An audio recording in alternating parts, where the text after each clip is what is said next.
Welcome to the Wiretapped Truths. I'm your host, Jesse Perez, with Leland, Mr. Wiretapped Truths himself, and Mr. Jack Simmons, our stand-up comedian of the show. um, Jack has Jack, you have a special shout out, a dedication for the show. Oh yeah. This episode, we're all gonna dedicate this to my late uncle Dan Siegel, who passed away last week. He was a great man, an important activist and politician. Pretty interesting guy. He's got his own Wikipedia page if you want to look him up later on. But he was a big fan of The Wire and kind of fought his whole life to fight for justice for people and yeah, so a lot of great memories with him, and you will be missed, sir. So that's what I wanted to announce at the beginning. I'm also here with my dog Louie. I asked him what his favorite character was on the show, and he said it was Avon Barksdale. All right, I'm sorry, that was a terrible joke. All right, I promise my comedy's better than that, but so that's Yeah, I that. don't, I don't, I don't want to pay to go see that. It's definitely I've been waiting to tell that one, but it's better than that, I promise. um, yeah. So, rest in peace to your uncle. Our For sure. condolences. Thank you For sure, for guys. sure. We've been getting good feedback. We appreciate the fans that have been tuning in, and hit us with your comments, like, subscribe, comment. We can listen to your comments. Subscribe. The subscribes help us. And we're going to bring you special interviews, hopefully pretty soon. And we're going to try different stuff, maybe a YouTube live or two. So just stick with us as we try this Wire podcast. And, we appreciate everybody that's with us for this ride, the Wire ride, and I'm becoming a day one fan again. I'm 3 episodes away from finishing season three. So but I go back and I rewatch the specific episode we're shooting. And with that being said, Leland, Mr. Wiretap Truth, you want to introduce yourself? Sure, sure. My name is Leland Edmond. Jesse's deemed me Mr. Wiretap Truths, I guess. So just glad to be here with the team. This is episode 5. Glad to be here with my fellow co-host Jack, Jesse. We really do enjoy putting this stuff together. Like I say every week, it's more than just us getting on here and giving you all, hour and a half worth of content. It's a lot that goes into our concepts, what we want to talk about, how we want to present the product to you all. So any feedback, all the subscriptions, they all help. We appreciate all the feedback, and anything special you want to see from us, you want us to cover, just please feel free to comment, feel free to message us. So we appreciate it, and we're glad to have you along for the ride.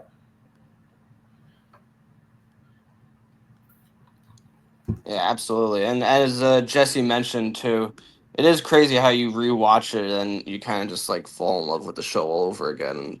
And it's hard to yeah, I've been kind of doing the same thing where you just find yourself like going ahead, because it's just like you got to keep watching it. Yeah, I think so. I think this is the episode that actually this is the episode that I think if you become a true The Wire fan, a true The Wire head, this is the addicted. This is where you get addicted. This Mm-hmm. episode, I think, Mm. this is when the slow burn reaches its point for me. You really get invested in the characters. And so Jack, episode 5, you want to start us off, the title, the opening line, and the opening scene. Yes, sir. The opening line, I'm sorry, the opening title of the episode is The Pager. And you know, the pager has a lot of, and then the next episode will be called The Wire, so it's focused on the specific technology that they'll use. And as we go further into this episode, we'll discuss why the pager is important. And also, I wrote this in my notes. This one is directed by Clark Johnson. Pop quiz, you guys know who that is? Mm-hmm. That is the actor who played Gus Haynes in season 5. Ah, I wow, think good that, nugget, yeah, good right. nugget. Wow. I think David Simon knew him from he starred on that show Homicide: Life on the Street, which Okay. David Simon also worked on, which also took place in Baltimore like years earlier. Um, but yeah, Okay. he directed a few episodes also. Very underrated character too. Like Oh, definitely. phenomenal. Yeah, be fun when we get to season 5. So the first quote is "a little slow, a little late," by Avon Avon. Barksdale. Unboxed. Yeah. Great quote. This is actually a good Avon episode, I think. This is where he Yeah. really they establish him more as a character and kind of what he's about and his philosophy on everything. Yeah. Um, so the first scene is Avon with his girl of the week in his apartment, and he's very paranoid at this point because he's had not only has he had the cops investigate his crew, but he's also had Omar uh, and Omar's crew rob them. So he knows that everyone's onto them. They're no longer like this secret organization that's able to get away with everything. You know, you can only last so long, which kind of is what the quote entails, right? So he's looking out. She gets a phone call, but nobody's there, and he's like, nobody's there. Like he gets kind of suspicious at first. He's like, why is somebody calling this number? He looks outside. He sees two people like on the corner, and they're just like random college kids playing lacrosse or whatever. But Weebay's in the his SUV, and he tells him to just kind of investigate that. And it's a great like without even saying anything, he just tells Weebay knows exactly what he's supposed to do. So he backs his car up, and the guys move because they get that like that this dude means business and they're not gonna they're not trying to cause any trouble. So Avon gets picked up by Weebay. He's kind of his driver, and Avon basically says like we need to cut. We can't have a house line in our can't have a telephone line in our house anymore. He's getting increasingly paranoid. Weebay basically says like your girl is not going to like that if we cut the line to our house. Um, and he says like it doesn't matter at this point. We need Yep, to. that's her house too, Jack. Oh, that's her house. That's Okay, Keisha's house. Yeah, yeah, yeah. I didn't realize that. Okay, cool. Mm-hmm. That makes more sense. Yep. Yeah. So it also just shows he doesn't care where he is. He's like, if I'm there, I don't want any telephone lines there. He doesn't really give a shit about her. He's just like kind of focused on preserving himself.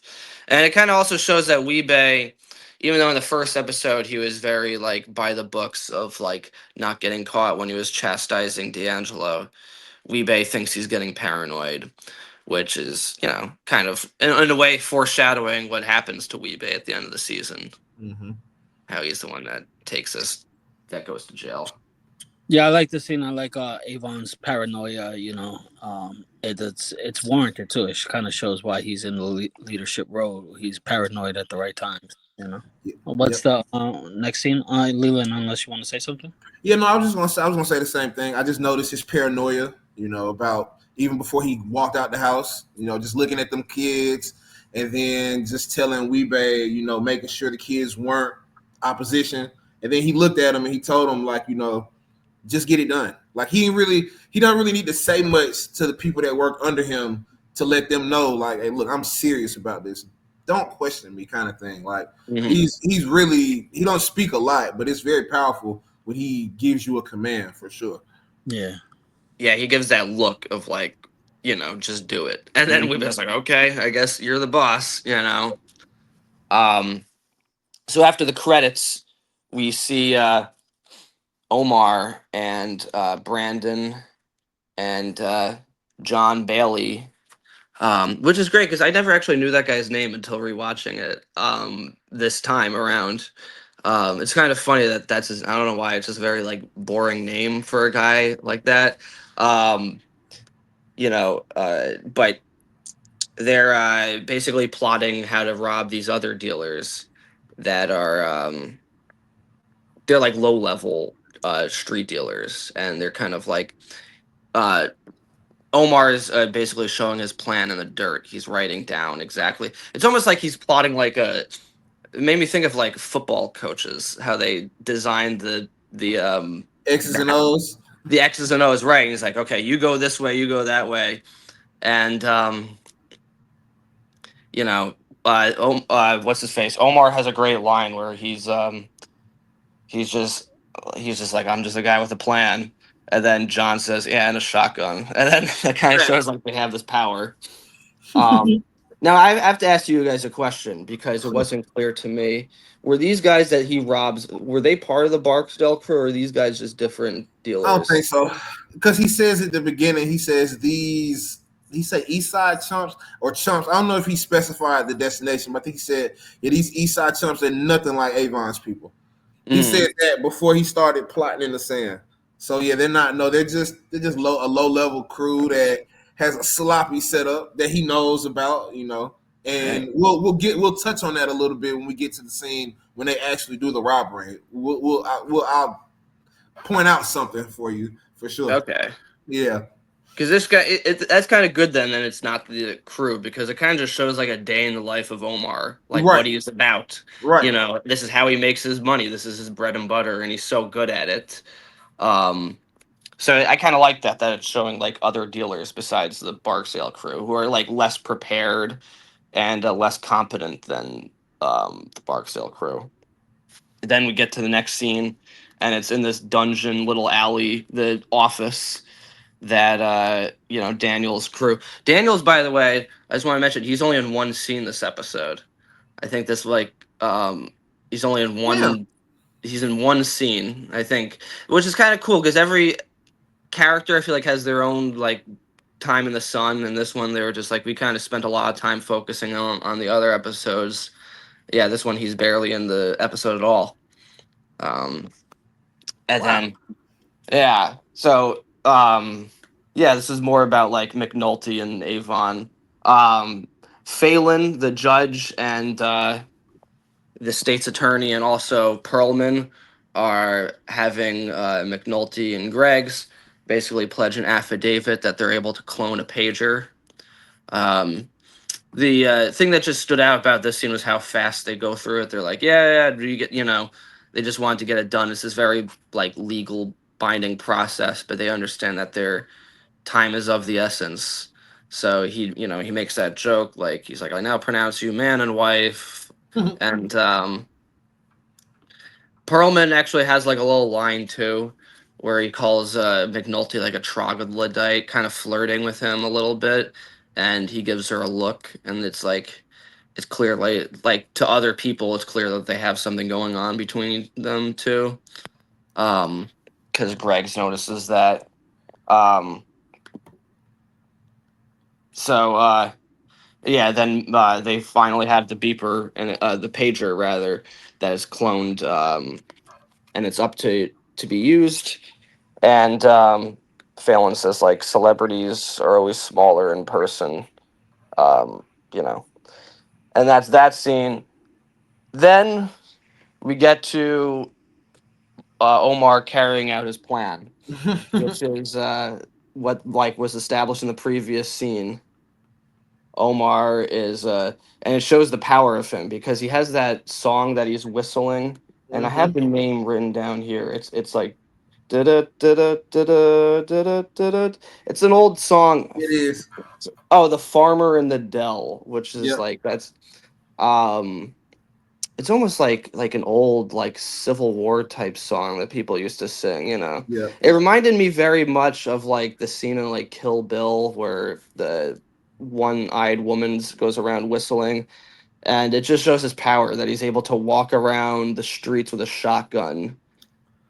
Just It's it's one of the most chilling scenes ever. Like, Mhm. so you all mean to tell me this man will walk through these areas and everybody knows that he is who he is, and you all just accept it, and you Yeah. just run in the house, you start running. I mean, it's so chilling, like to see him walk through, and everybody knows, like, hey, look, it's Omar's here. It's time to go. It's time to pack it up. It really shows like that comparison versus the Avon robbery kind of thing. Like, Avon's crew, they weren't really, at first it made it seem like they didn't know who Omar was. You know, we're drawing our own theories about if they knew and what, you know, but this scene for sure, everybody knows who he is. Yeah.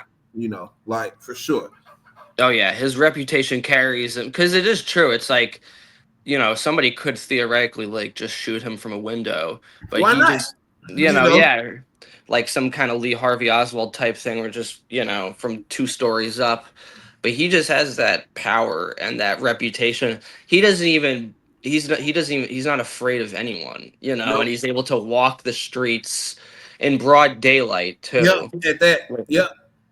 He's not only not afraid of any retaliation from other gangsters, but he's not afraid of the police, because that to me made like was almost scary. It was just how much like the police just don't give a shit about these communities, because they're like they don't ever check on them. They don't Nope. care about people getting. So Omar realizes that he's like, who's gonna stop me? The police don't give a shit. They're not gonna.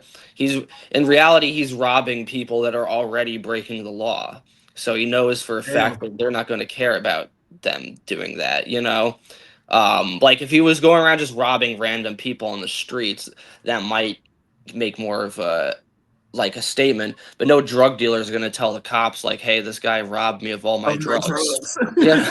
Like, that happened in like season 3 in Amsterdam. One of Yep. them, and he Yep. tried Yep. to Yep. tell him like they stole my drugs, and he's like, are you one of the cops was like, are you, I think it was like Santangela's like, are you kidding me right now? Like, what am I supposed to do about this? Yeah. He said, you want to write a report? Right, yeah. So yeah, it just shows like the complete power, and he walks so calmly. He's not even like running, or he's just whistling, like just a guy without a care in the world. And as soon as the two dealers see him, one of them says, "Oh shit!" You know, and the other guy notices right away.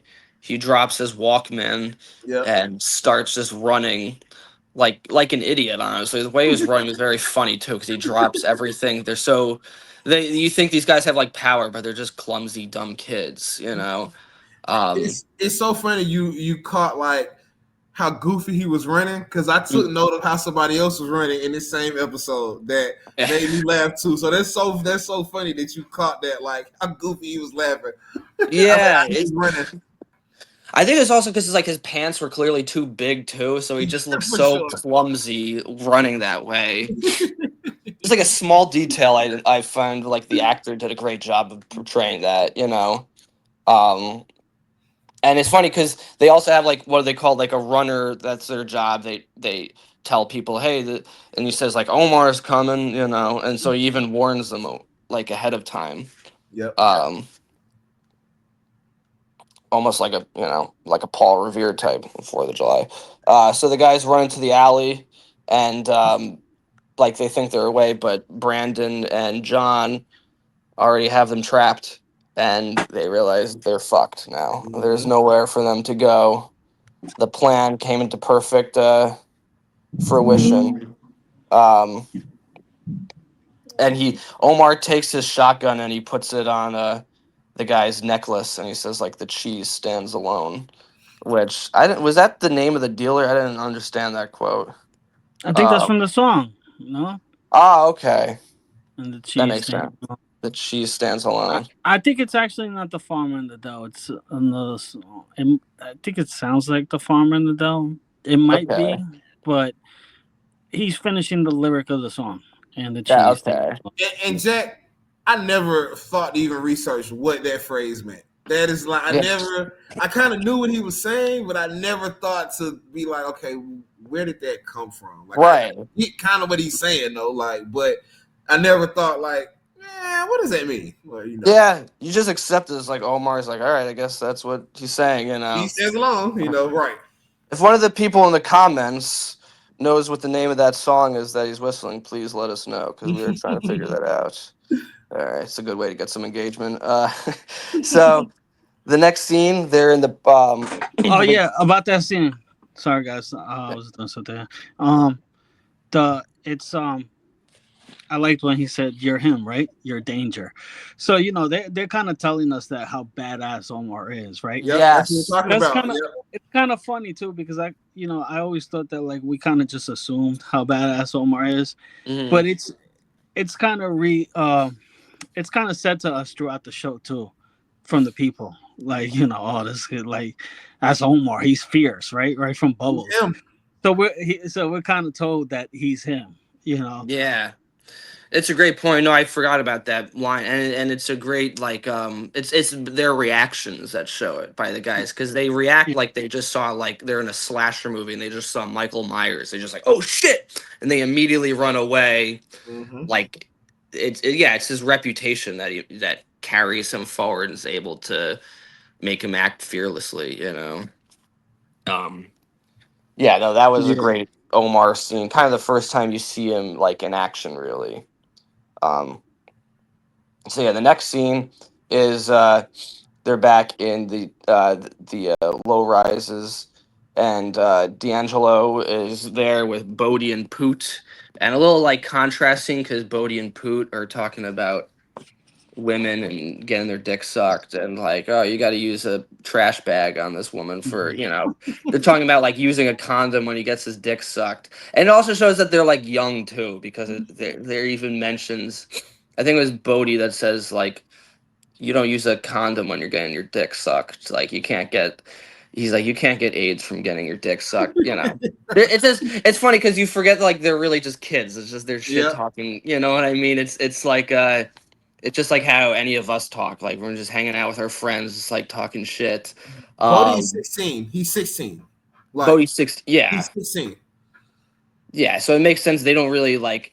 They're interested in sex, but they don't really know that much about it. So they're just, they're shit talking kids. And you forget that because they try to play up as themselves as like gangsters, right? But then you contrast that with like Wallace, who's like 13 or something, and he's playing with like an action figure, like a Mm-hmm. transformer. And that stood out to me because it's like the difference between those two is like Wallace is clearly not ready Innocent. for this. Yep. Yeah, he's I more don't know innocent. if their age difference is 3 years in the Okay. show. Also, he's looked Because, younger to me. yeah, I think it's like, what did he tell D'Angelo? Jess, you might remember this when he was talking about going back to Wallace school. Wallace is 16 also, no? Because remember he Because told Okay. D'Angelo, I'm thinking about then going back to school. D'Angelo say you should be a junior by You should now, be a junior. It's freshman. 15 or Yeah, 16. Okay. Yeah, yeah, it's That 15 makes 15 or16. sense. Yeah, 16. I think Yeah. it's 16. Yeah. But you're right, Jack. Just even if they are the same age, that innocence, and that's Right. the note that I took down from that scene was it's just showing Wallace's innocence. I'm selling on the corner. I'm in the projects. I'm in the pit, but I'm playing with my little action figure. Yeah, Mhm. yeah. Kind of thing. And clearly that Bodie is the alpha male down. He throws a whole bottle at him. Like that was. Well, he did that to fuck with D'Angelo more than You think so? yeah. So if you pay Interesting. attention to that scene, right, D'Angelo's like admiring the innocence Mhm. Mm-hmm. of Wallace, and he has like a smile on his face. Bodie notices the smile, and he's like, "I'm gonna fuck with D'Angelo and fuck with him, fuck up his day by fucking with him." That's why he takes Oh, the bottle and throws it. I Bodie always and looked at it D'Angelo as have this back and forth at D'Angelo looking at it and noticing it, and then looking at Bodie. I don't know if it was. I don't know. I never thought about like Bodie did that just to fuck with D'Angelo. Like I never thought about that. Like I That's a looked great at it as, theory too. yeah, that's a great theory, bro. Like because I looked at Yeah. it as him acknowledging it and Well, basically. Go ahead. it's pretty acted. It's pretty much acted out though. But you just got to pay attention to like, because you see D'Angelo smile, Mhm. like admiring the innocence of him. Bodie looks at D'Angelo and gets more pissed, like, and then takes the bottle and throws it, Throws it. and so it was more just to fuck with D'Angelo too. Like, all right, I'm gonna fuck up your little favorite. I'm gonna fuck with your It's little favorite to get you.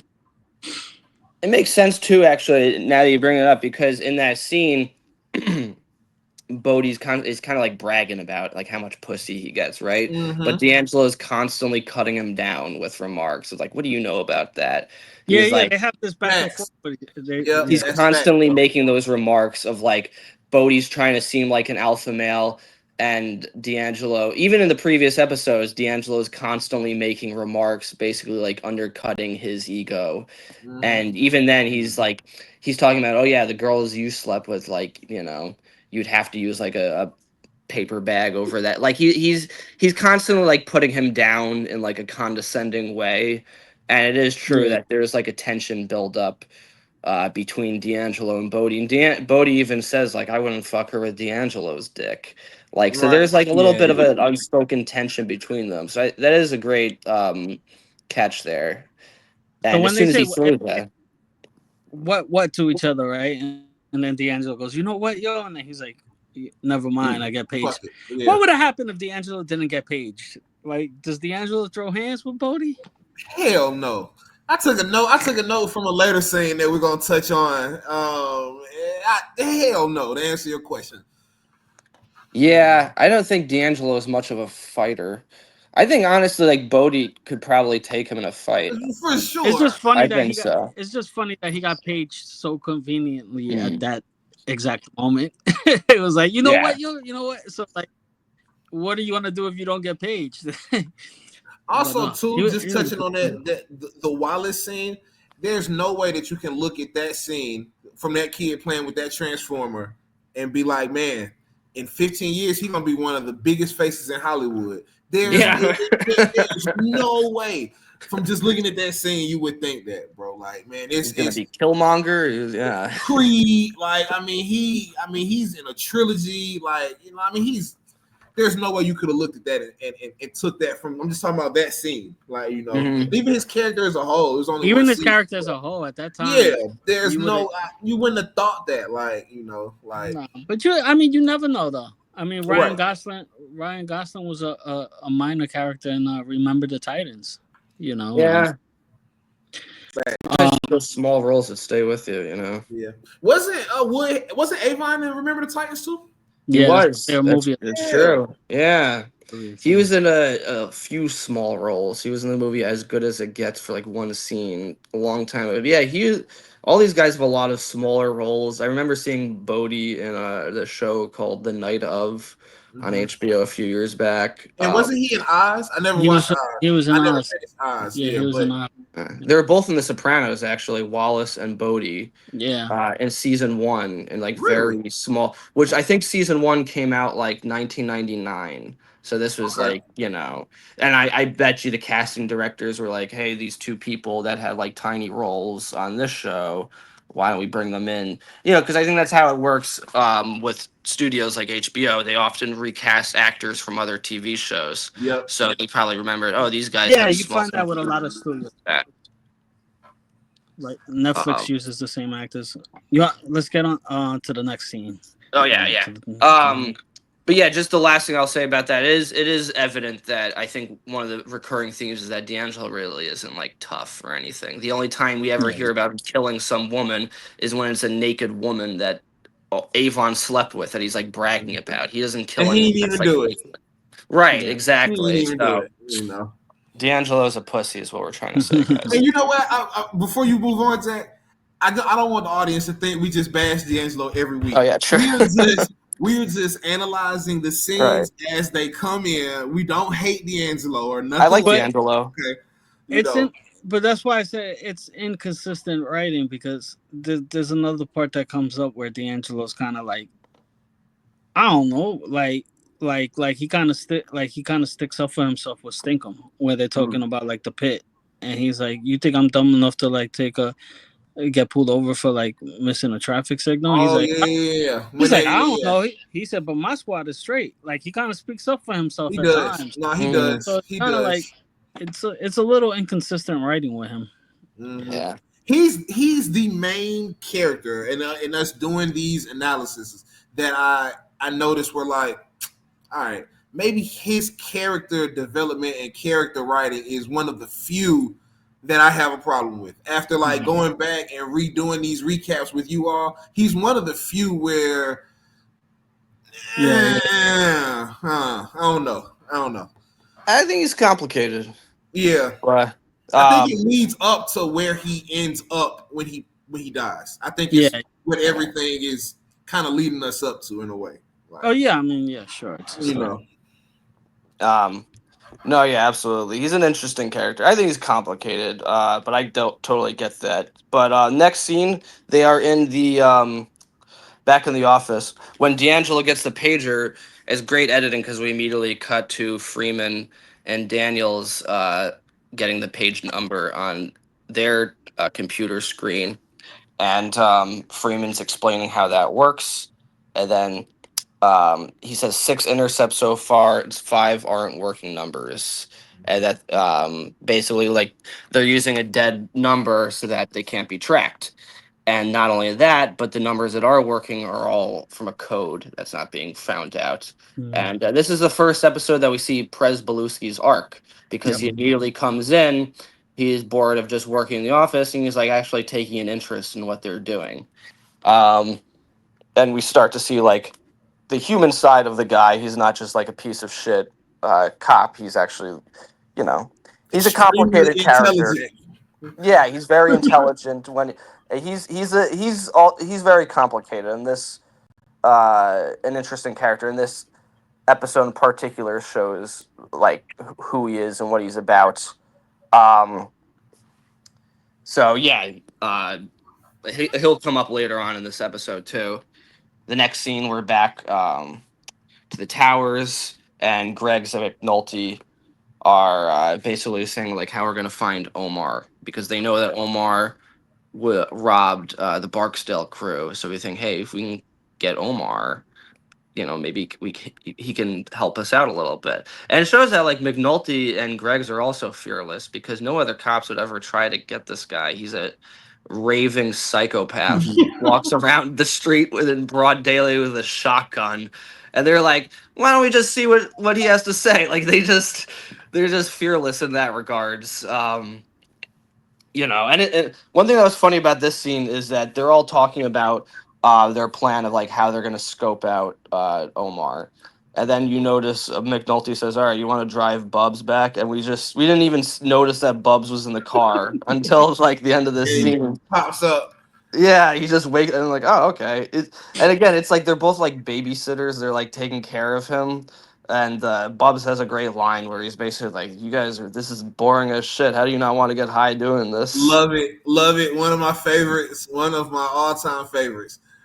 Oh yeah, it just shows too. It's almost like talking to the audience of like, no, this is the real job of police, and oftentimes it's pretty boring and menial, and just like you're just sitting there waiting for shit to happen for hours on end. Yeah. Um, it's what it's brilliant. It's the cop show that makes you not want to be a cop. If Right. there's ever, it's like it does the opposite of most other cop shows where it shows it being like this cool thing. Here it's just like it just shows it's like any other job that can just be really boring. Um, Greg's also mentions like the code and or no, McNulty mentions to Greg's the code, and she's like, "Well, how complicated can it be if these mopes are using it?" And Yeah, that seems to be like a common theme. Like even when Presbo later on, like if these yos can do it. Mhm. But it kind of shows you that these so-called mopes are more intelligent than them a couple of times. They beat them to the punch a couple of times. Oh And yeah. they're like they're not dumb, right? That's the kind of like what they just think. Oh, they're mopes and they're out, but they actually have some intelligence there. Oh yeah, it even helps like them. They recognize that cops probably think they're dumb because they're going to underestimate them. And it's true that they're actually constantly outsmarting the police, Right, and like they never really give them credit in the same way that they would other criminals. right, right, right. Um, they just think they're a bunch of clueless gangsters. It's almost like when they find Stringer's apartment in season 3. They think they're gonna find like some rat house or whatever, and he lives in like this very fancy apartment. Yeah. Yeah. So yeah, they're constantly underestimating them, and that allows like the Barksdale crew is a lot smarter than they seem. Yeah. McNulty said, "Who in fuck was I chasing?" Who, Yeah. who was that chasing? I love that part. Yeah. That scene is actually in my phone. Like I have a video of that scene just because of the real estate aspect of it. I'm like, Stringer had like a waterfall when you Oh, walked in the apartment, like in the loft. Like he had all type of Katana swords and yeah, like sharper image, super manly type stuff that only a man's man would have. Like it was like Had a full bookshelf of like, man, no, just like the art of war. yeah, What what was I doing chasing him? Who is this? Like I love that scene. Who the fuck It's yeah, is one of my favorites for sure. definitely.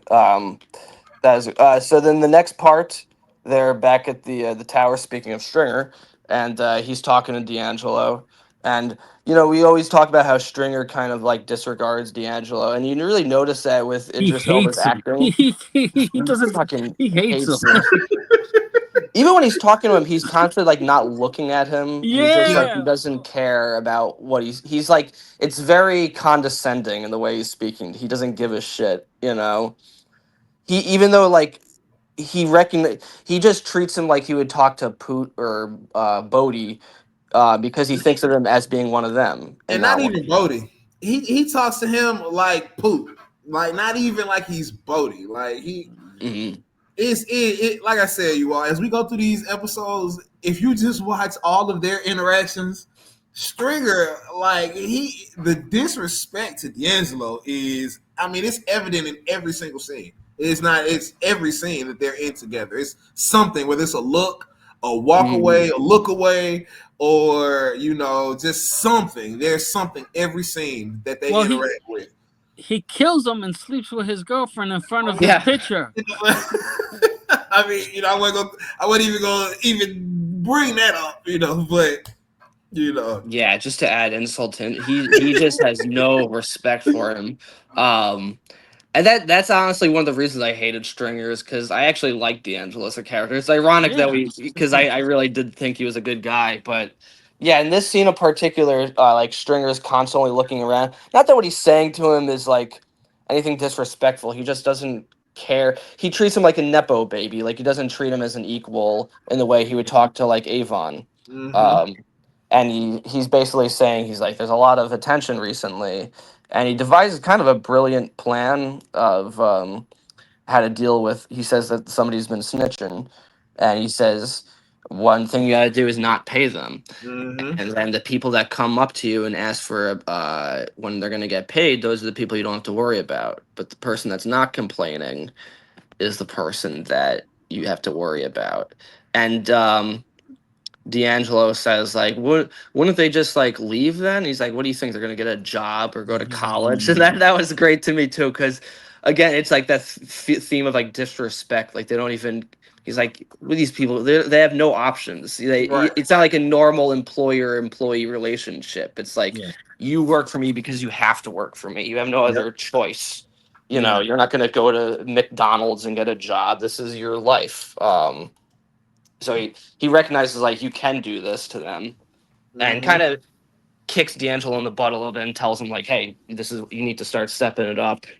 And then D'Angelo acts all tough because he's like, notice Poot talking on his cell phone to his girlfriend, and D'Angelo, um, like throws the cell phone out of Poot's hand and gets in his face. And in a way, it's almost like I analyzed it too, like he's trying to make up for that scene when he was talking to Bodie. Like he wishes he could do that to Bodie Yeah. too.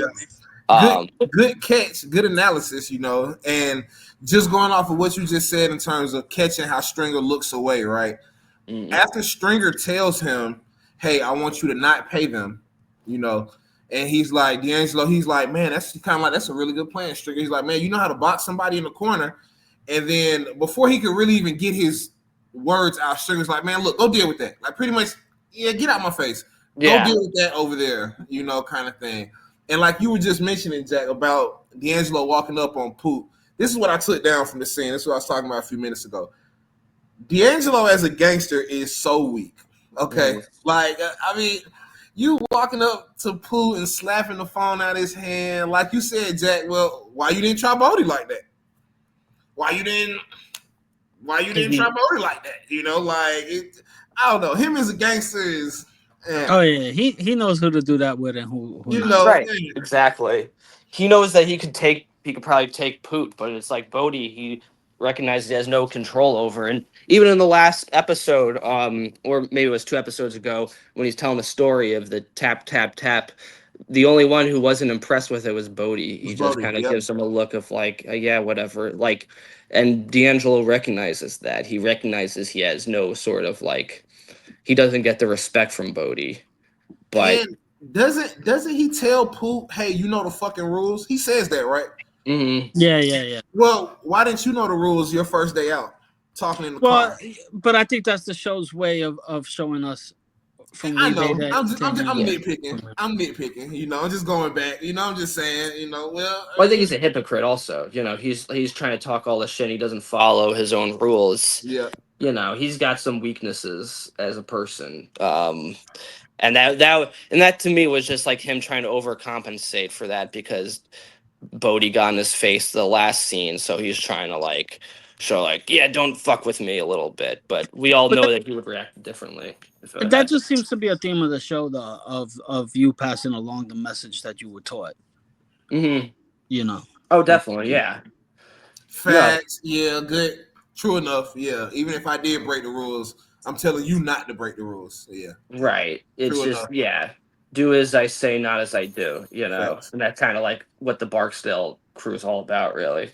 Because even they never have a code. They never follow their own code. That's kind of like the theme with all of these people. Mm-hmm. They have a bunch of rules and they never abide by them. Um, so the next scene, give me 1 second.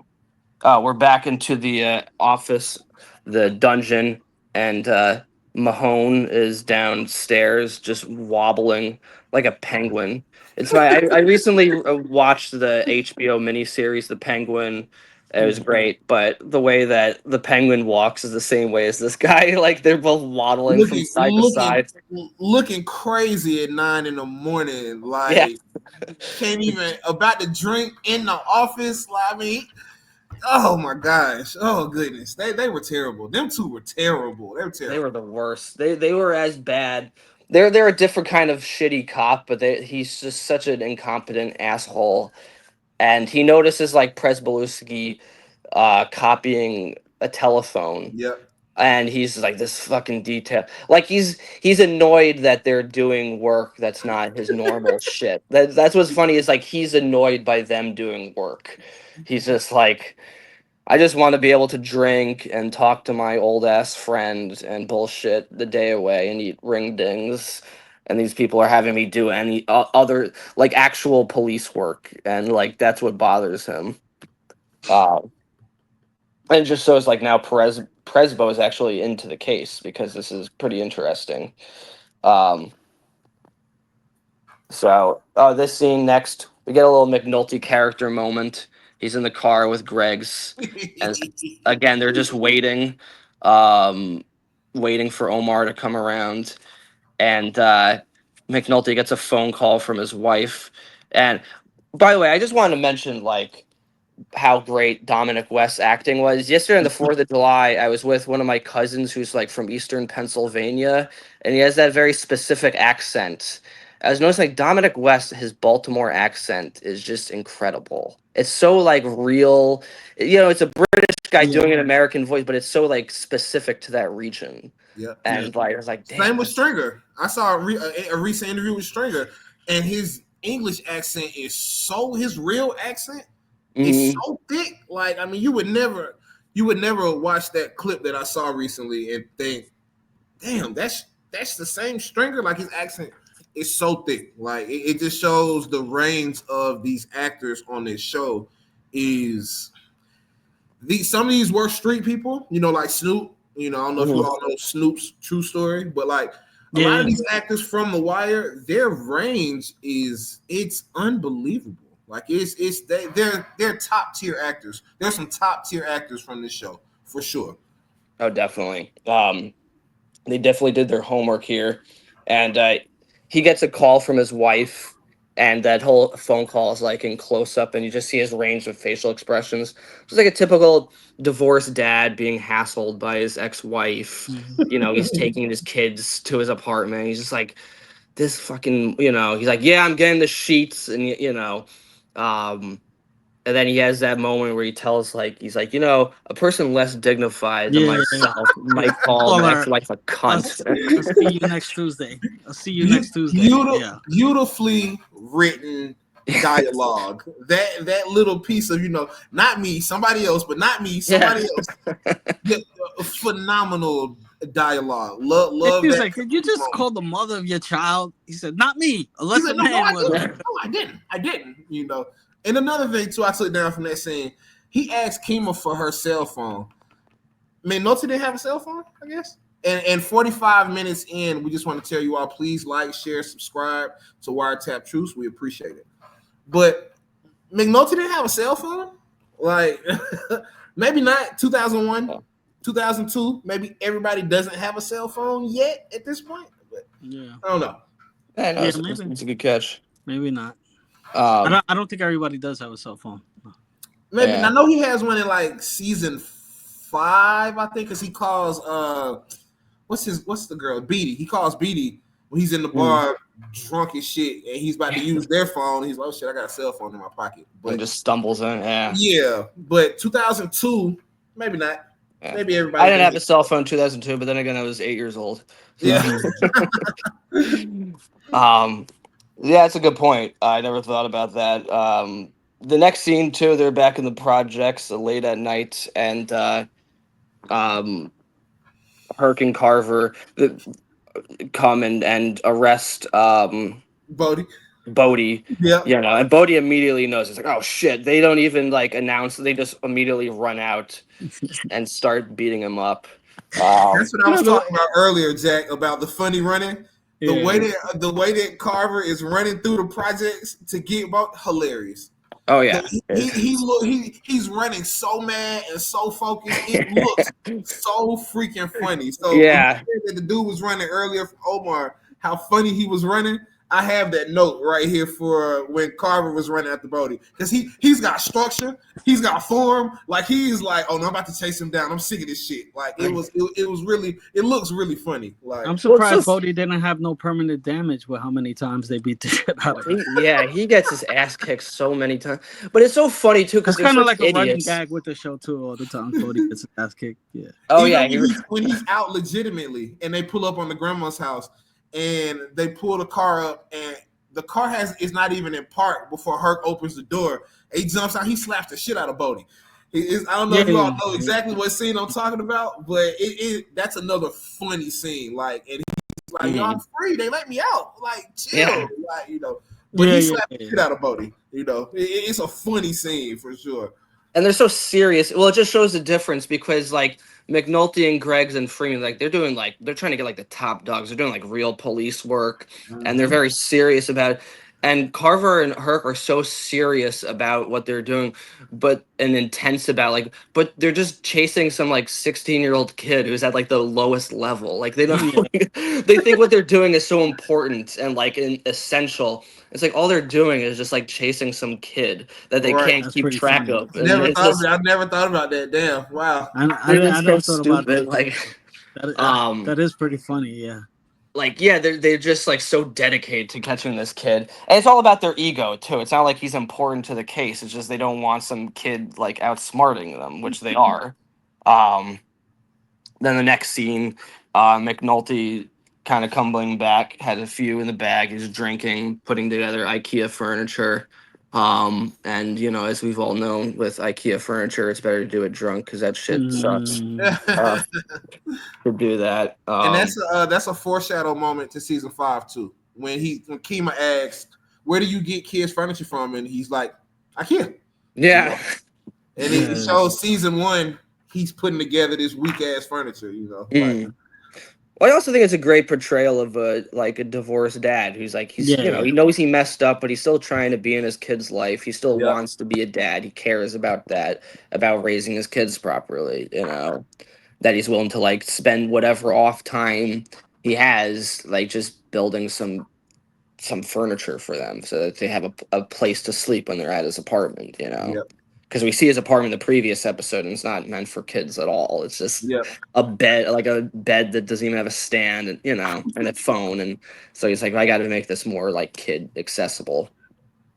So the next scene, Herc Carver are trying to interrogate them, and it's a great idiot scene with Herc and Carver because they're trying to. Carver is like explaining the good cop bad cop routine, and Herc is reacting as if like Carver came up with that routine. He's like, "Wow, that's a great idea." It's like, are you insane? Like this is like, how have you never heard of that before? It's the most I'm obvious sorry. thing. This is so off topic, but did you guys ever see the movie The Other Guys with Will Ferrell and Mark Wahlberg? Yes, yeah. And he was like, "Oh, I thought you were a bad cop, and I was a bad cop." That's hilarious. And it's like the same level of like incompetency that they don't know how to do this properly. They're trying to do the good cop, and yeah, Herc is so impressed by this. Oh wow, good cop, bad cop. Wow, I never had thought about doing that. And Carver starts to like do this obvious charade with Bodie, where he's like, you remind me of myself as a kid. I used to grow up there, and like Bodie sees right through it immediately. He knows exactly what he's trying to do. He's not stupid. He knows he's trying to manipulate them, and then he's like, I can help you. What do you want? And Bodie gives like one of the best one-liners. He's like, I want you to suck my dick. And just Carver just snaps and he immediately starts beating him up again. Yeah. And Herc's like, "Yo, you're supposed to be good cop." And Bodie's Yeah. like, "Yeah, you dummy. You're supposed to be." He's like, you shut up." That's great because they can't even follow through on this hack plan of theirs to be the good cop, bad cop. They because we mentioned in episode 2 how they start off as like these really abusive scumbags, and you realize like even they're not even necessarily, they're just like dumb. They're more of their defining qualities of this season. They're just the idiot cops. But yeah, so they clearly have no idea what they're doing.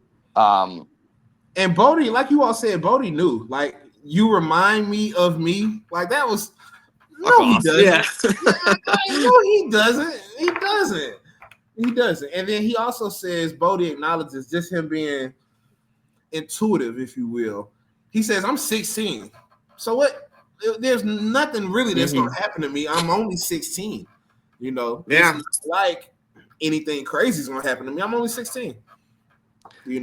So Bodie's pretty smart. He is. And that's when we asked about why would he even hit the cop. He knows, well, I'm only 16. Yeah. I'll take the consequences for the crew, for my organization. We got cops raiding our spot. I'll just hit this cop. I'm only 16. It's not much that's going to happen to me, kind of thing. And he knew the right cop to hit. He wasn't about to hit like Herc. He was going to hit like an old ass fat cop who was like 5 days away from retirement. It's like, why not, right? What do I have to lose? Like, and because then he gets to have a story to tell. Hey, I punched this cop right in the face when he gets home, and the cop went tumbling down. So yeah, then the next scene. So then we get back to McNulty just sitting alone in his apartment, realizing like, I'm trying to be a dad here. And then we get to D'Angelo. D'Angelo is taking his girlfriend out to dinner, the mother of his kids. And I'm sorry, what is her name again? I keep blanking. Donette. Donette, right. Donette. They're going to dinner at this fancy restaurant, and showing like D'Angelo is a great scene because it just shows like D'Angelo doesn't really feel like he has a place. He doesn't really feel like he fits in with Avon and the top crew members, because he doesn't get the respect, but he feels like he's too good to like associate with like Bodie and Poot and the lower ranking members. But then he tries to be like, oh, I actually have money. I can go to one of these restaurants, but he feels completely out of place there. So well, this is another thing of taking advice. Stringer gave him extra money for doing good with the pit, and he said, take your girl out to dinner. And then D does exactly that. He takes his girl out to dinner. Yep. And then he later on tells Wallace, when Wallace goes through his depression, he gives him money. He goes, come on, man, take a girl out to dinner. So this we see D pass along the messages he receives a lot. And D actually pays attention. Like, with the reward money, he could have done anything. But D's like, Stringer mentions, take your girl out to dinner. He's like, okay. Yeah. It's kind of funny. I don't know. No, it's true. And at the restaurant, he just doesn't know how to like.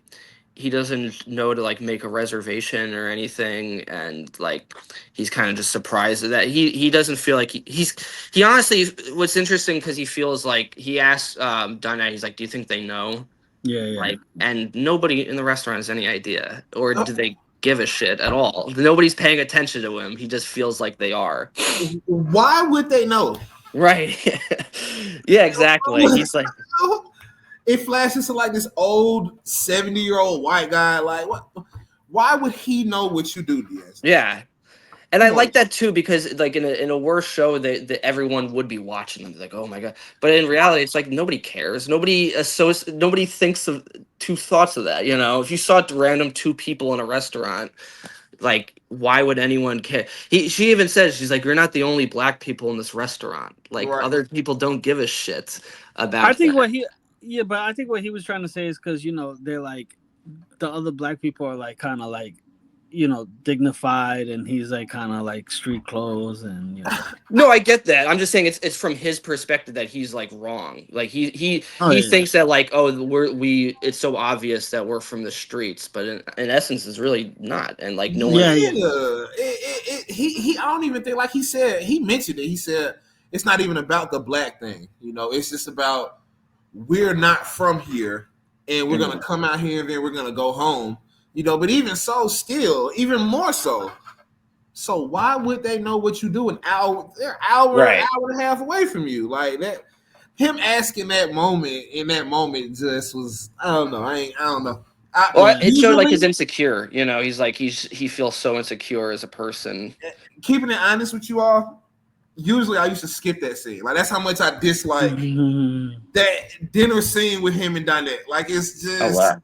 I used to skip that scene every time I would rewatch because it's like, bro, they don't care about what are you talking about, bro? You're not. Come on now, like I don't know. I got you. I think that's it's just like yeah, he's himself. He's so insecure. He doesn't realize, and she even recognized. She's like, "Look, you have money. That's all they care about." you That's know, all that matters. Right. It's like if you have money to pay for this meal, who gives a shit where it comes from? Which is kind of like a theme throughout the show. It's like money is the only language that kind of matters there.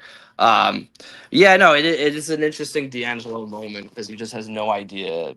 Like he doesn't feel like he fits in anywhere, and you Yeah. kind of gain sympathy for him there. Um, so then, moving past that, Herc and Carver basically asked the guy working up front. They're like, they don't even want to wait for the people that work at the juvenile detention center to come through. So they're just like, can we just leave this guy in the cage? And like, and he gives him a look like, are you kidding me? He's like, all right, fine, we'll take him out. You I know, know, trying to pass along your work. Can you right? stay with him? You know? He Like, looked at them like fuck no. What are you talking about? Like no, yeah. I'm not about to watch it for you all. Like Like a great disgruntled cop of just like, are you fucking kidding me? they're so stupid, and they basically go out to like it shows them playing pool. And they almost kind of bond with Bodie in this part because he's Bodie starts like talking shit of like that you guys know how to give a beating, but you're not great with that stick, and like it's a little they have like a little bonding moment for a little bit before they had like almost like a shared mutual respect at the time before like the people from the juvie center come back, and they're like, all right, you got to get the handcuffs back on. So Yeah. it lasted for a little bit, but then it's like, all right, back to reality of what you have to do. um so I then think I the think Carver kind of likes Bodie. yeah, I think so too. I even think Herc a little bit too. yeah. And their relationship expands in the following seasons. Oh, for sure. Yeah, it grows. It definitely grows. Yeah. Even season 4, when Carver has become the quintessential good cop, that Mhm. But season that is, 4, I'm go sorry. ahead. What you gonna say? Go ahead, No, Jesse. season 4 was more McNulty's relationship with Bodie.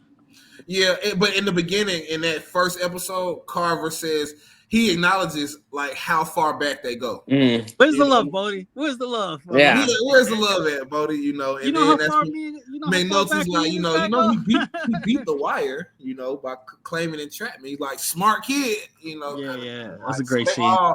they all have history with Bodie, you know, but they do have wholesome moments with him. That's kind of like, dang, they do establish their relationship over the seasons, you know. And 1 hour in, you know, just want to say, please like, share, and subscribe to the pod. We appreciate it. Thank you so much. Yeah, Wiretapped absolutely. Truths. Yeah. So we're about halfway through with this episode. And I mean the episode of The Wire. We're an interesting scene too. We show Avon and Stringer discussing they're trying to expand their territory because there's too much attention on where they're selling drugs, so they need a new spot. So they basically say to like, let's give Stinkum this spot, and he's going to run the dealers out of there, and anyone that seems like they could have potential, they're going to work for us, and they have to steal it from this guy named Scar. And I don't think we ever see him. I always thought that was like a cool name for a side character. But yeah, so they give that to Well, Stinkum. Scars talked about throughout some more though. Okay. Yeah, because this was the first time I think we hear his name. I'm sorry, but there's a popular scene when Omar kills Stinkum, and in the car they're like, "So you're gonna drop Scar?" And there's actually like a huge. Whenever people watch that scene, there's a huge discussion. Is he talking about Omar when he says Scar because the scar on his face? But if you watch the show, it's obviously this guy's Scar. It's definitely not Omar, because they were not expecting Omar, and that's probably one of the best shot scenes in the whole series. Probably one of the most whenever people watch scenes. that scene, they forget about like this whole Scar storyline, and they're like, are they talking about Omar when he says Scar? He is not talking about Yeah, he was, man. That scene is, every time I rewatch that episode, I rewind that scene probably 3 or 4 times. That's how much I like it. Like, it's one of my favorites. Great. Yeah, it's a great scene. I actually, to be honest, the first time I watched it, I thought they were talking about Omar also. I was like, oh, that's their nickname for him. Because it makes sense. He's the first guy you see with a big scar. Fun little fact before we continue.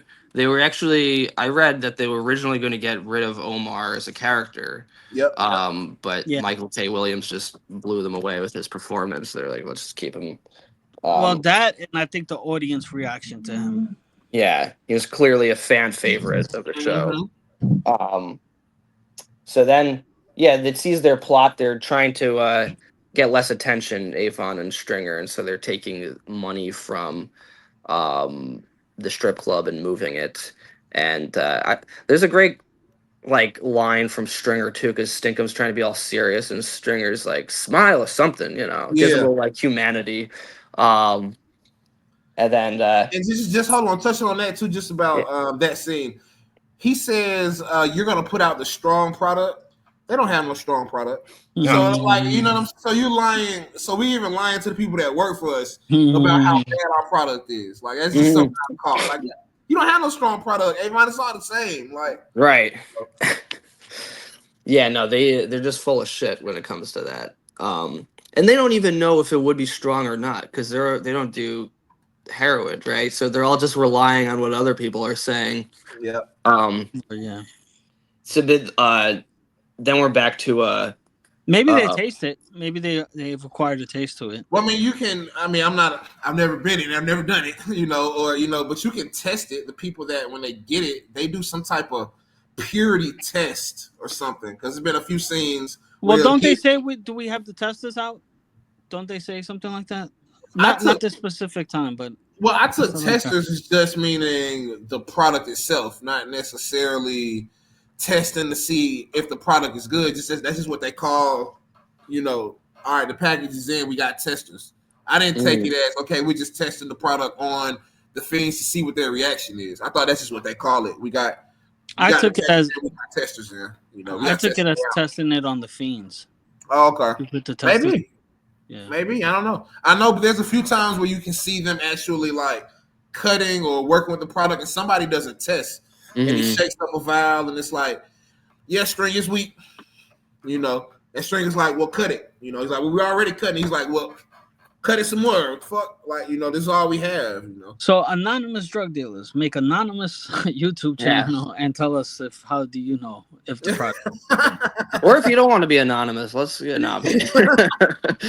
No, it's a great point though, because it is like they have to test it somehow because they can't just sell how do they know they're not just selling poison at that point? They It's have yeah, to. it's that guy. They show him 2 or 3 times through the whole series. A big black guy. He tells Stringer, "Hey, it's weak" in season 1, and then in season 2, when they get the stuff from Prop Joe, he's like, "Oh yeah, String, this shit is raw. Like, you can step on it." He's the one that tested and can, I guess, establish what type of purity it is.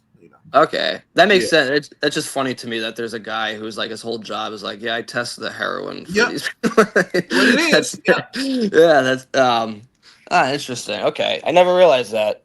Um, but then back to the police. Bunk finally gets a match. Um, by the killing of the girl that they investigated the last episode, and they say it's connected to 3 other people, and he realizes, oh, there's a case, and he even says like, Landsman's gonna be good for this one, and then he's like, um, the medical the guy that works in ballistics makes like a joke. He's like, "Oh, you think Landsman's doing this murder?" Um, so it shows, okay, there's something to be said that case is now evolving to where they're finally establishing a pattern between the murders. He calls Uh, Jay a sociopath. Yeah, he says, yeah, he's I like, think he's a sociopath as far as sergeants go, but I think I go with a gangster if I yeah, was guessing. great camaraderie between them.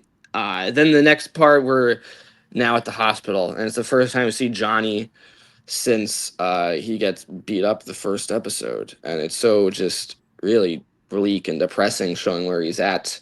You know, he's basically at a rehabilitation center. He has a catheter attached to him. He can't piss properly. Bubble sees him, and just a really sad scene. Yeah, like, so Bubbles is basically telling him, he's like, we're gonna get revenge on the people that did this to you. He's like, I'm working for the cops, and he's like, Johnny's like, oh, what did they get you for? He's like, no, I'm working with them, Mm-hmm. and it shows like, you know, Johnny is so brainwashed into this thinking, like, even though he was beat up, he's like, you're snitching. He's like, that doesn't seem right to me, and that was like, oh, that's sad that he's even after all that he's been through, he just still abides by this like code that was just imposed to them by the people that beat him up, you know? And he reveals that he's got AIDS. He says like, I got the bug. Um Johnny can't catch a break, which even Bubs announces, like, he's in one of the episodes, he's like, that guy has no luck whatsoever.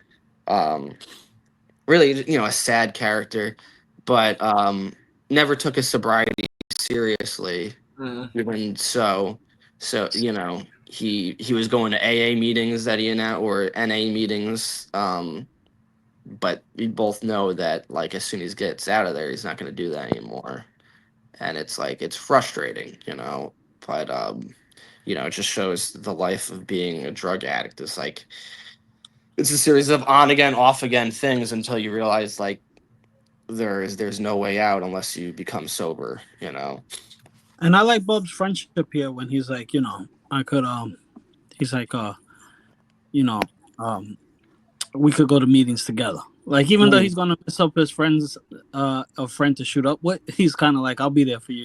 Yeah. We'll go to Yeah. meetings together. I'll back you on your sobriety. But then Johnny's like, hey, you wanna shoot up? Yeah. Kinda. He's like, anyway.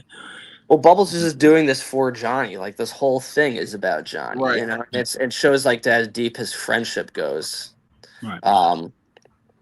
It's like, yeah, that's all he's got, really. It's his best friend. It's really his only friend we see so far. He doesn't have any family, and Johnny is like not in the mood for joking around at all. Yeah. He even makes like a joke, hey, look at these pills, look what we got here. He's not feeling it, and it kind of shows they're at like a distance between each other, where Johnny just wants to go back to the way things were, but Bubs is like, no, we have to get these people. Yeah. So and so we're going back to the projects. And before that, yeah, even like when Bubbles walks into the random guy's like, "Do you have any smokes on you?" It's very sad. But we'll touch more on Bubbles in that whole storyline later episodes. We want to go back to the projects where D'Angelo basically um, is discussing with Wallace their plan about like the new package, and Wallace is like, "Do you have any money?" Like, because we're kind of let up here, and you could tell D'Angelo is relieved to find out that it's not Yeah. Wallace, that's the snitch, because he's Yeah. like, Yeah. okay, this guy's asking for money. Stringer's plan is coming to fruition. He's like, he realized, okay, he's not the guy to do this. And then McNulty is in his office, and Landsman, it's a great Landsman scene because Landsman, he's like, "You got to kiss my ass," and pulls down his Yeah. pants to show his disgusting wrinkled ass. Landsman is hysterical, man. Oh, he's one of the funniest characters. He's like a ball busting boss, Um, The show would not be as good without Landsman. I'll say that. yeah, no, he's one of the funniest characters, and like one of the best written characters too, because he's a good guy who can be like a pain in the ass but has your back when you really need it, and I feel like Yeah. we've all worked for a guy like that at some point. um and this is one of the scenes that it shows his humor. The first nudity scene we see is Landsman's ass, so it's um and he basically says like, "Hey, I spoke to Rawls, and if you get this stuff cleared up in a couple of weeks, you're gonna come back Yeah. to the rotation." So right now we think that he's going to get it cleared up and go back, but we find out later on that gets fucked up. Yeah, and McNulty's his own worst enemy, and this is a scene that just frustrates me about um, McNulty, because he kind of shows no appreciation to Landsman for what he did for him. He basically just saved his career, and McNulty, instead of doing that, he like hassles him because of another murder that he didn't connect Yeah. um, to his own case. Immediately, instead of being like showing like real appreciation, McNulty's immediately hounding his boss for that.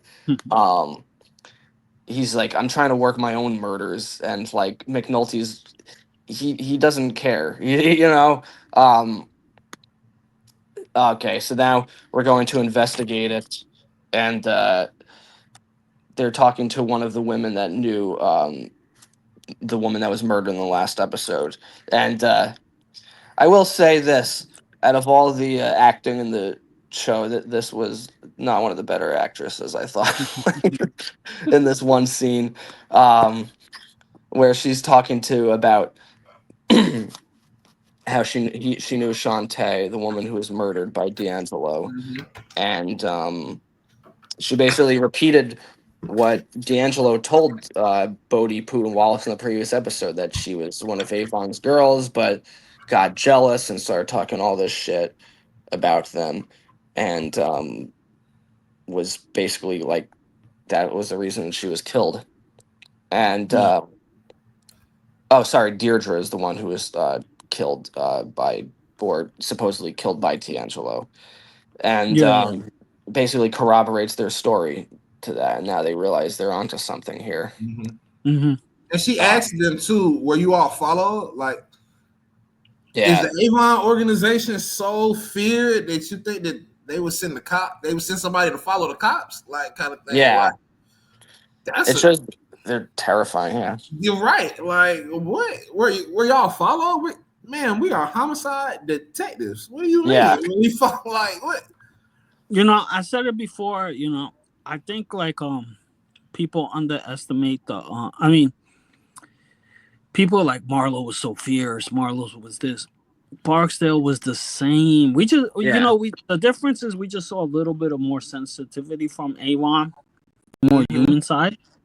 But Mm. he would kill He'll kill witnesses. No different than the Females. lady that helped. No difference than the lady that helped Chris in the store. It was just Mhm. that we saw it happen with a smile Yep. and then a kill. But they killed a security guard lady. They It's just went up to a you cop. know what it is, Jesse? It's because as protagonists, people that follow shows, we tend to look past the characters that we love. So we love Avon Right. and Stringer. We Right. we love them. You know, they could do no wrong. But what's the difference between a security guard in the store with Chris and a security guard with Avon? What's the difference? No difference. No difference. There is no difference. We fans look at it as okay, one was more ruthless, like because the lady wasn't gonna harm their organization. She was almost like a sacrifice. You know, Mhm. kind of like we had to kill her to frame Omar, but Avon and them had to kill the security lady because she was a witness. So But that's the lady wasn't even talking neither. she wasn't. She was just a potential loose end. Mhm. You know, like so if you want to try to nitpick as to, oh yeah, well one is, one security guard murder is less vicious than the other, you could, but Yeah, bro, yeah. they were just as ruthless, like Mhm. just as It's ruthless. a it's a personality thing too. We like Right. Omar Avon because he's kind of fun and lighthearted at Yep. times, and he has a sense of humor, and he's even shows that he has like family values. Whereas we never see that with because Marlowe is like a cold blooded psychopath who has Sure. zero redeeming qualities. Is not someone you'd ever want to.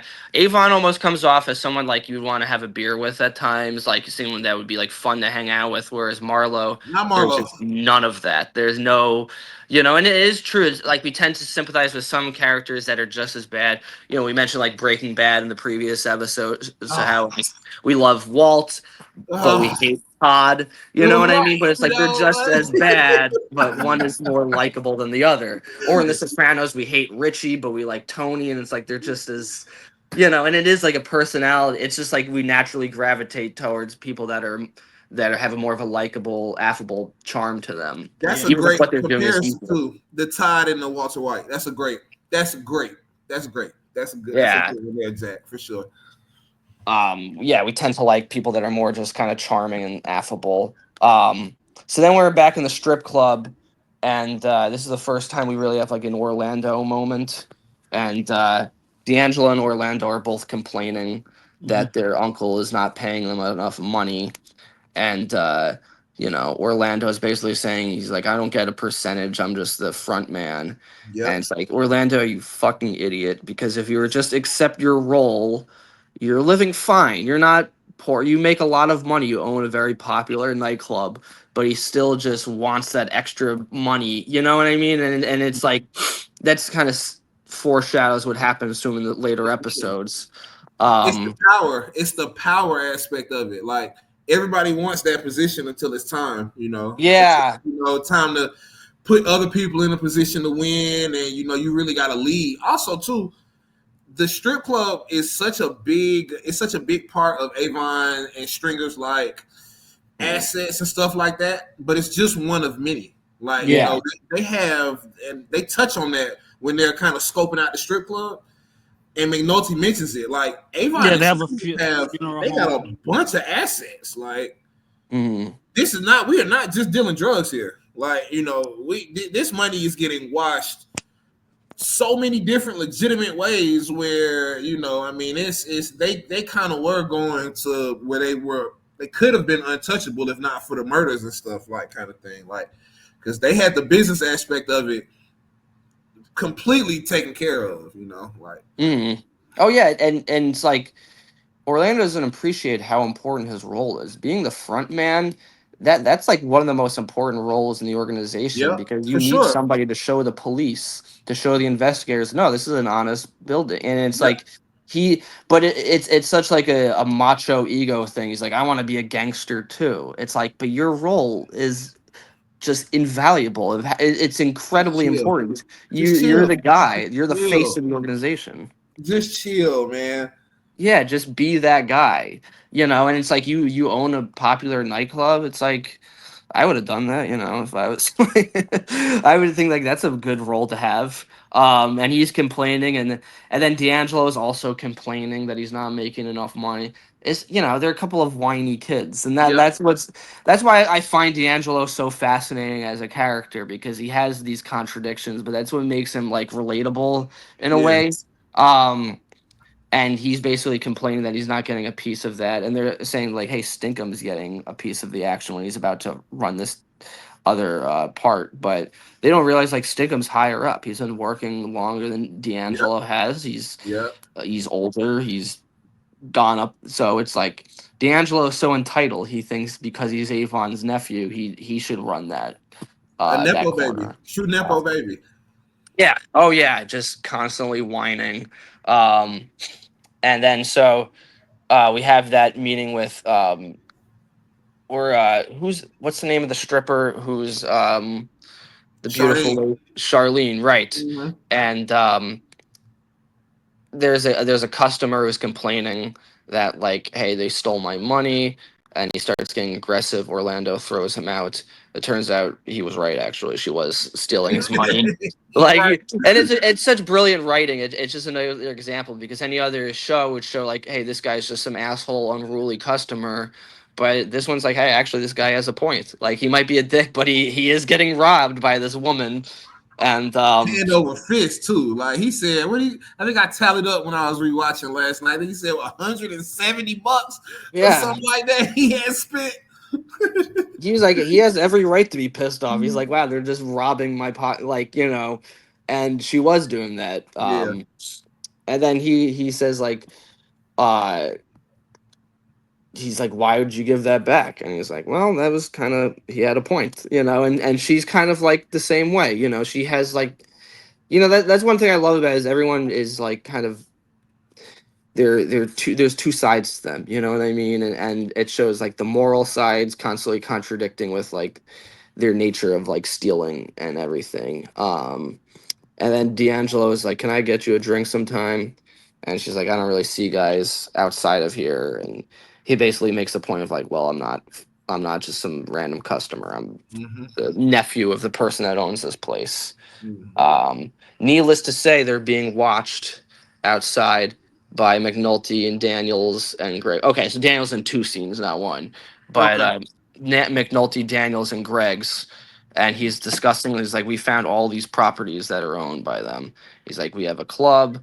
There's also a laundromat. There's Warehouse a warehouse, right? and I think a tow company. Yeah.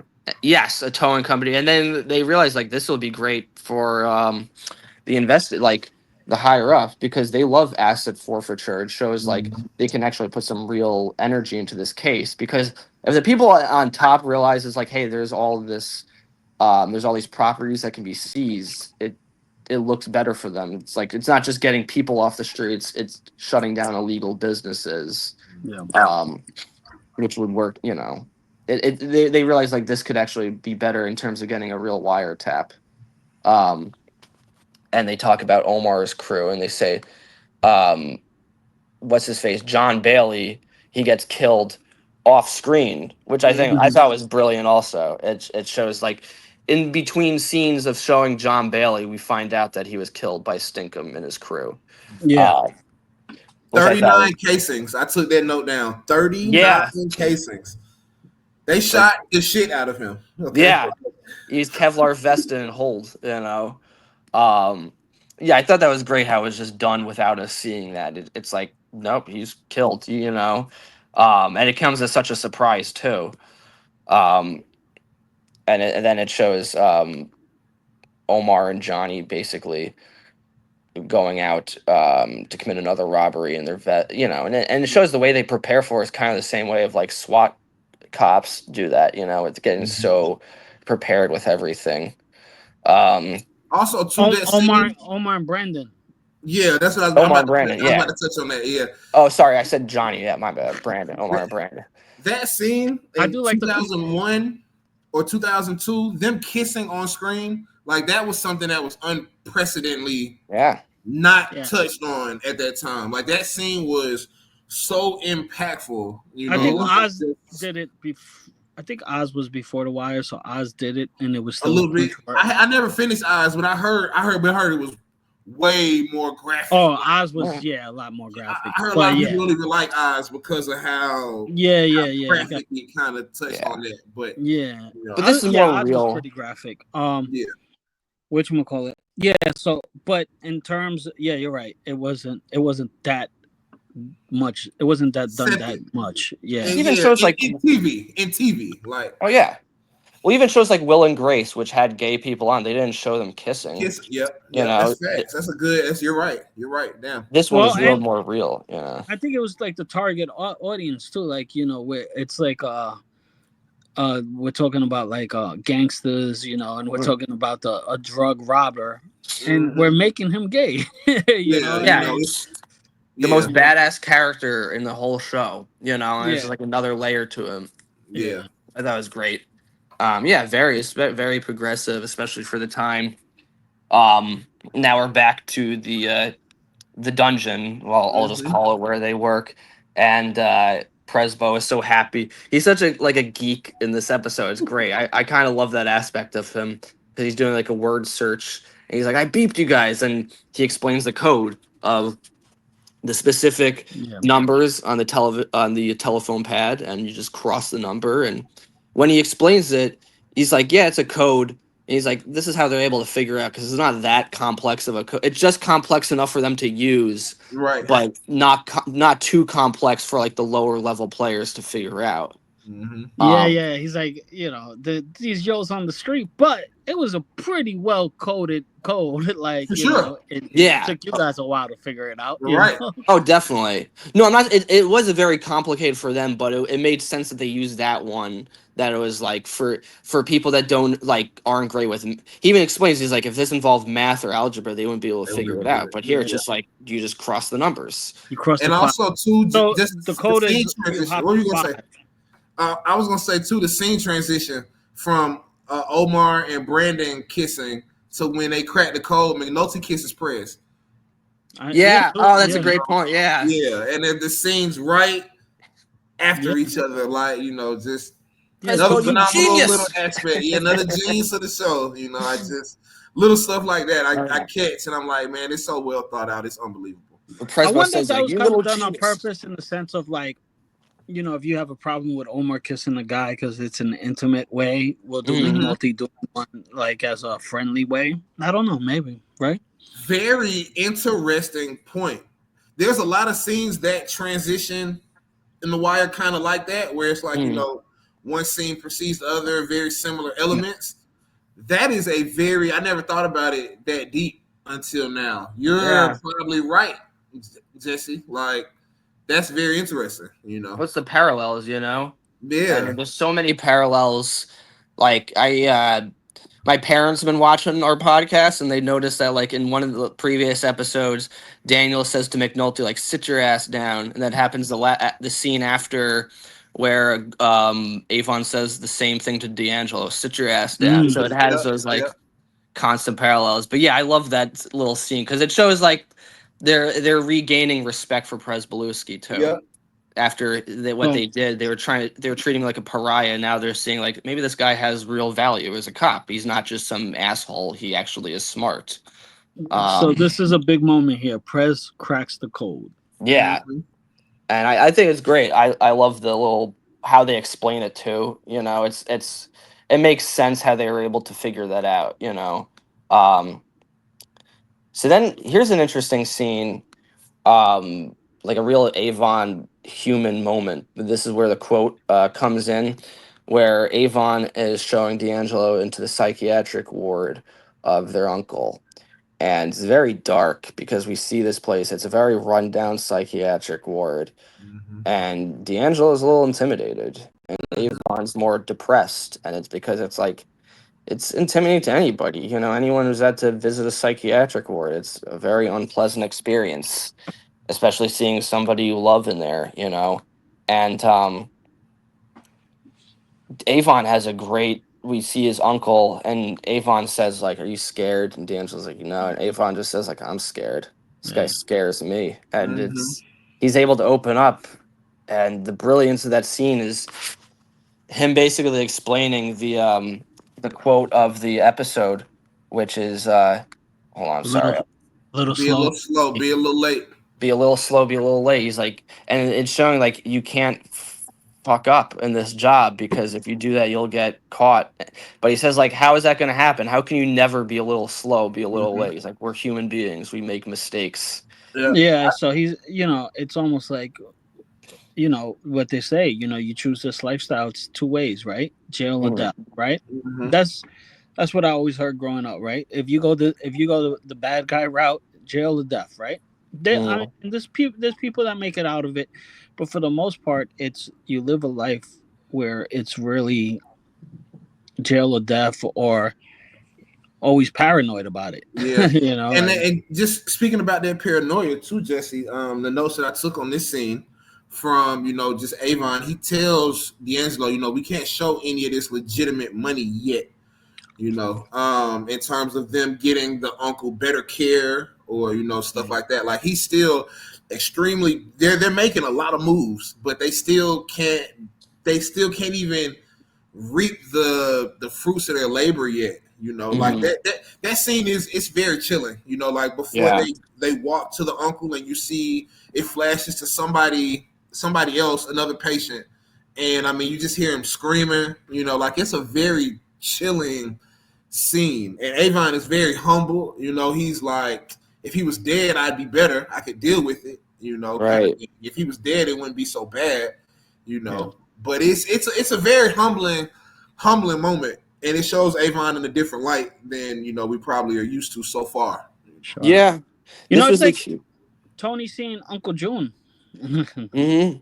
right? Yeah, absolutely. This was like the most human scene we see of Avon so far, and that's why I think like this episode he was kind of the main character of this episode. We really see the The person behind the gangster, and he sees these people screaming, and he realizes like that could have been me, Yeah, and even though he is like really rich and successful, he recognizes like there is this lifestyle is basically a dead end, yeah, and he has this really bleak kind of nihilistic worldview of like at the end of the day like one we're going to fuck up, like it's not even mhm. like a thing of like if he's just like that's human nature, we screw up and one of the cops is going to find out or one of the opposing crew is going to find out. How you not gonna be slow? How are you not Yeah. gonna be late? And 91 minutes in, just want to tell you all like, share, subscribe to the pod, Wiretap Truths. We appreciate all subscriptions, all likes, all comments, all feedback. Thank you. Absolutely. We have a couple more scenes left. But yeah, it's really just a great scene, and his acting too just shows he feels like this bleakness, and you really kind of sympathize with him in a way that you didn't expect from Avon. Love the life, lead the life. I love that. That could have been the quote right there. Like that could have Yeah, been the little opening moment right there. Like that's a very telling quote too. Love the life, lead the yeah. life. Right.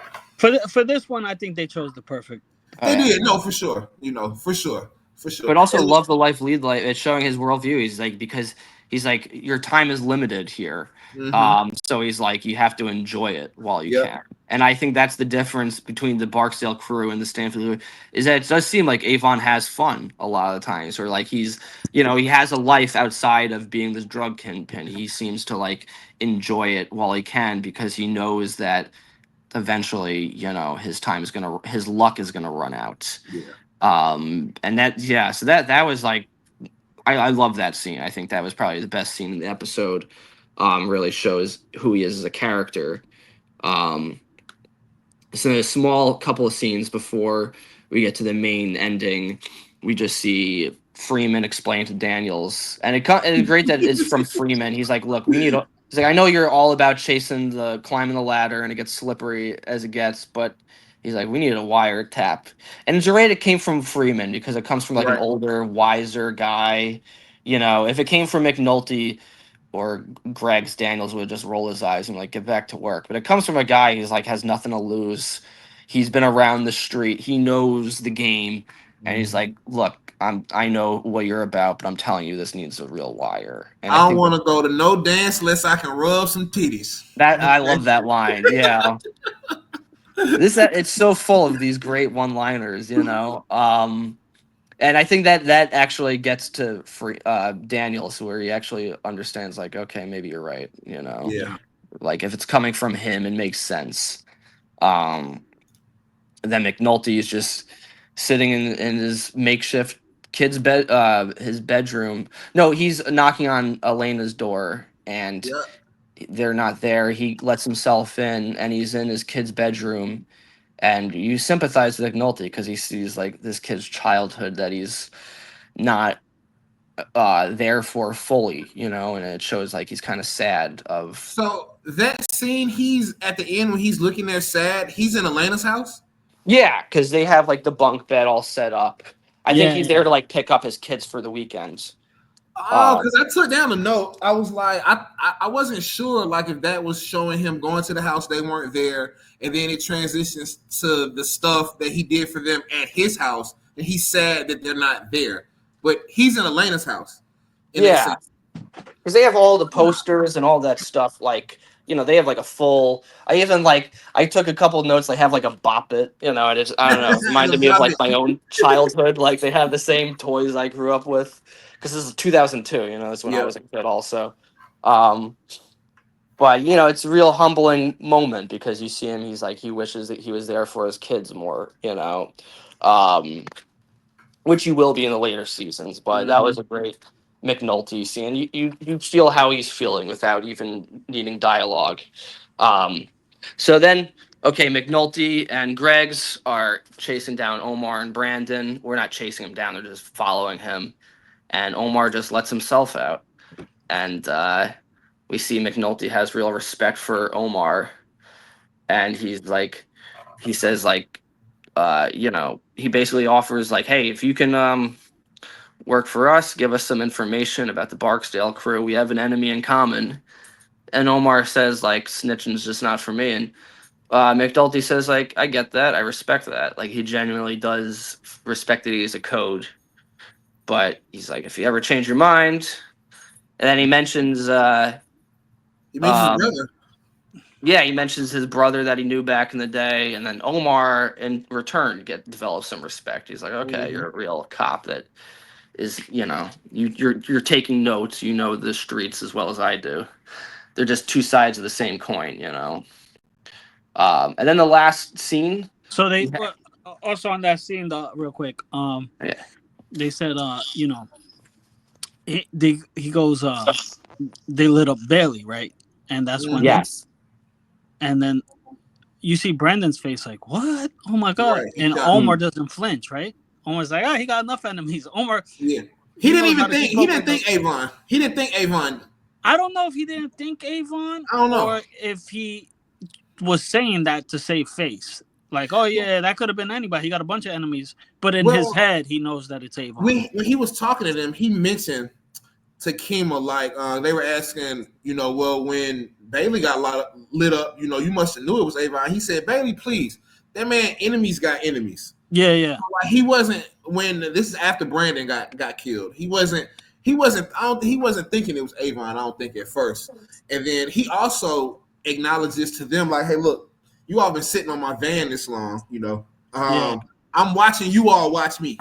You know, yeah. And he even tells them that your snitch Bubbles can handle that. You Yeah. know? Right.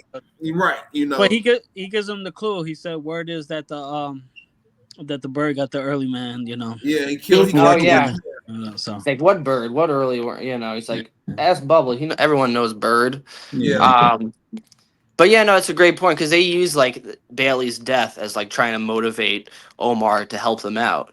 You know, he's like, hey, one of your top guys was killed. You know, and now you have to find other people to replace him. And I kind of think, I don't know, I kind of see where Jesse's coming from, where it's almost like he's trying to save face. He's like, you know, Barksdale crew didn't light him up, but in his head, he knows like these people are probably responsible. It could have been either. I don't know. We'll have to. If, like I said, if he didn't say that in a later episode, I might have think he would think that it was Avon, He might but he might not be giving it a second thought. it may be. It's just that he said when they asked him about it, he was like, man, his enemies got enemies. Yeah. I didn't think it was Avon. Like he said it, he was like, he got a long list of enemies. I didn't really think that it was about us, Barksdale. Yeah. Yeah, it could have been either one. I don't know. I think too also it's all about ego. So that's why I'm more leaning where I think like he knows but he's trying to like act like he's not phased, but he really is. But I think also at the same time he really believes like he also doesn't believe that Barksdale's crew is tough enough too. Because he just robbed them blind and they didn't do anything about it. So in a way he feels like impervious at this point to the Barksdale crew. So I feel like it could go either way with this. And then the last scene, of course, well, it's a series of scenes, but it's all interconnected, where Wallace and Poot are going to like getting food, and they notice Brandon's playing at the arcade, and Wallace is like, "Isn't that the guy?" And then they page D'Angelo, who pages Stringer, and meanwhile, this whole thing is being monitored by the cops. It's a great cat and mouse game because they're watching Brandon, and the cops are watching the Barksdale crew, and it's really brilliant, very methodical in the way it's presented, very brilliant. Just like it just takes its time by showing all the different phone calls that are being taken place to do it, and very cold too. That's what stood out to me is just the way that Stringer says to D'Angelo, he just goes, "It's done," and then hang up, just like no emotion, no second thought, being like, "Nope, we got him." Yep. When It's Wallace, and when Pooh notices, too, not to cut you off, Jack. yeah, When Pooh notices, he only notices that it's Brandon because he's such a horny kid. He's looking at the girl. He's like, damn, yeah, look at her. And then he's like, oh shit, Ayo Wallace, that's him. But it just little nuggets like that where the character's main trait will be explored in the show. Like The Wire does that better than most shows I've ever seen. Like we know Pooh is a hornball, so when he's on screen, it's going to be something related to women, yeah. kind of thing. It's just continuing with that aspect of keeping the character plot going. No, yeah, he's a lover boy. It's he's constantly talking about women, um, and yeah, no, and it is true. Like that's how notices him also playing the pinball, and it just shows like the innocence of these people are just trying to get food. And that's when Stringer, one great thing too, I love when Stringer is talking to D'Angelo, like is in the car with Weebay and Stinkum and Bird, and he's like, "Oh, D'Angelo's got an emergency," and Weebay is like, "What, did he get himself robbed again?" And they all just laugh. Like it's another layer of like they don't respect him, they just think he's an idiot kid. um and yeah, it's just really chilling the way they go about that but the whole time it's being watched. And you know was Stringer goes up, he introduces like, "What's your name, kid?" He's like, "Wallace." He's like, "All right, you did good." Meanwhile, Wallace has no idea what he just did. He's thinking he's just doing his job by telling him. He doesn't understand the implication of it until later on when we see that. But this scene kind of sets up the plot for a huge part of the plot for the remainder of the season. Just this one phone call interaction, kind of sets up the destiny of a lot of these characters, especially Wallace. Without this phone call, Wallace wouldn't be where he is. And also it's a great red herring because even though Wallace is the one who eventually got, like, he's not the snitch that they all think is in the Barksdale crew. So yeah, a great ending to the show. Very dark ending, kind of like a shift from like the last ending of the show of just showing Greg's and her intimate moment with her girlfriend. Kind of a nice contrast because that was kind of like a sweet family moment, right? Yeah. I mean, a sweet moment between two people who are genuinely in love, and this one is like a methodical killing that's just taking place, and it's all being recorded, and it's like it shows you the different aspects of the show. Sometimes Yeah. it's very nice and wholesome, and then other times it's very like stone cold and bleak. And it also too, Jack, it shows, I don't know if you caught this, when Pooh and Wallace are walking to the phone, that's the scene from the intro. They're walking to the phone. That's Mm-hmm. the scene from the intro of the show that we see. Yeah. So that's where that comes from. So I did not notice that. It's a great yeah, catch. yeah. So yeah, great job today, Jack. Great episode. You as well, guys. Any insights that you all take as we get ready for episode 6? What'd you take from the episode? Any favorite scenes? It's just funny that Wallace made the phone call and D'Angelo made the call, and they all asked each other afterwards, "What did you expect to happen?" Like what? Yeah. But it brings us back to Wallace being a 16-year-old kid. Like Mm-hmm. He's just doing his job. He just wants to make a good impression. He's not thinking of like, I'm getting this kid tortured and killed. You know what I Right. mean? He Right. thinks they might just. I think in his mind, he's like, oh yeah, they're just gonna beat him up. They're gonna rough him up and try to get Omar. They don't understand what he doesn't What understand the just happened? graphics of what he just did. You know. Yeah. my favorite episode of the season thus far. Yeah. Stand Yeah, I out. would agree with that. Yeah. It's starting to, like you said, Jesse. If you're watching now at this point, the show is starting to like slowly rocket launch. Like This is the episode that I would feel brings most people in. This is where they start binge watching. Like, I got to see what happens next. Well, that's why I love the slow burn, and it made me a point I wanted to bring up of how I loved back in the day. Prestige television shows were 13 episodes long, and I really think they should bring that back because you need that like character building momentum. Nowadays, like shows are 10 episodes long usually, and I feel like too often the problem is that plot elements get rushed and character dynamics get rushed. You need time to really like sit and just kind of breathe and just kind of just be with the characters, and it's like not everything has to push the plot forward, but you get more of those moments of just understanding where the characters are coming from. And you know what, too, Jack? Just speaking on just a 10 episode thing, I think a lot of Wire fans, not me personally, I mean, I feel like every episode, every season, every line matters. I don't think there's a weak anything about the show. A lot They of think people the don't weakest season is 5. Right. You know where I was going, Jesse. And it's only 10 episodes. Mm-hmm. I mean, and even with The Wire, not all of them are 13 episodes. Like season 2, I think it's 12. It's 13, 12, 13, 12? I think 12. 10. I'm trying to remember season 4. I think it's 12. And then season 5 is 10 episodes. But, a lot of people don't like season 5, for whatever reason. I still don't understand what season 5 is phenomenal. Like I don't understand the season 2 and season 5 disconnect. I mean, the critique for most people in season 5 is how disbelievable the made-up serial killer is. I enjoyed. I think if you enjoy the made-up serial killer angle, you enjoy the season.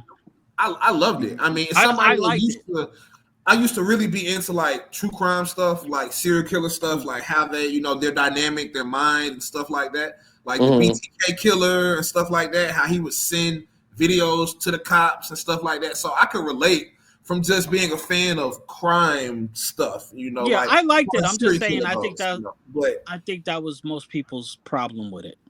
And it's not so. I mean, if you look at how dirty some of these cops are, some of the stuff that goes on, even some of the stuff that we're going to touch on in the future, like the stuff when we own the city, it's not that unbelievable. Like, I mean, kind of thing. Like, he could easily do what he was doing in a way. Like, in terms of manipulating murders, if he had those contacts like he had them, like, hey, look, we got a body, come do it. And they were on the same page. Like, it's not that unbelievable, really. Like, I mean, I don't know.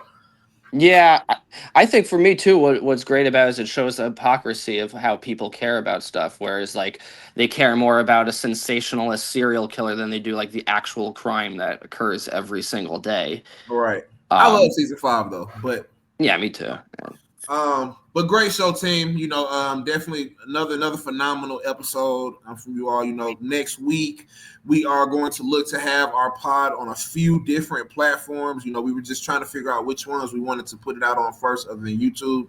And now that we know, the fans, you all will be seeing it on different platforms, and you can assess it and dissect it on multiple platforms. So definitely appreciate you all. I'll let my team take us out, and we look forward to seeing you all next week. Yeah. Peace. See you guys. Happy 4th of July. See you next week.